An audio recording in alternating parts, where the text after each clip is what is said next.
Humanity had become a festering wound on the earth. Smoke curled from abandoned cities, carrying with it the stench of rot and desperation.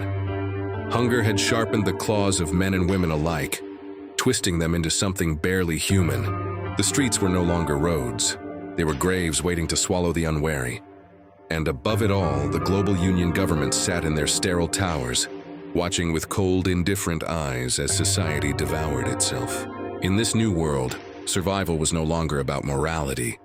It was about brutality. Every month, a single night was designated by the global union as the Ration Reclamation Night. Officially, it was meant to restore balance when food stores ran dangerously low. Unofficially, it had become the perfect excuse for citizens to unleash every instinct they had buried under law, order, and civilization. Those who survived the night weren't heroes. They were predators, scavenging the streets for scraps, claiming abandoned homes, or hunting the weak. People had stopped trusting neighbors. Families barricaded themselves in crumbling houses, while others armed themselves with whatever they could. Knives, bats, homemade crossbows. Every alley and broken building could be a trap, every shadow a threat. In the city of Neo-Salem, 19-year-old Mara leaned against the cracked wall of a collapsed supermarket. Her stomach growled, reminding her of the merciless hunger gnawing at her. She had learned early that kindness was a liability. Her brother Jace had not. Last month, he had offered food to a desperate man, and the man had stolen everything they owned in return. Tonight, Mara's eyes scanned the empty streets. The low hum of distant fires mixed with the screams of the desperate. Somewhere nearby, a family had barricaded themselves behind a rusted car. Another group had set up traps in the alleyways, shards of metal and broken glass arranged like teeth to bite the unwary. She gripped her crowbar tighter. Every sense screamed caution. Yet she had a mission. The warehouse on the outskirts was rumored to have canned food left from the old government reserves. A jackpot for anyone daring enough to survive the journey.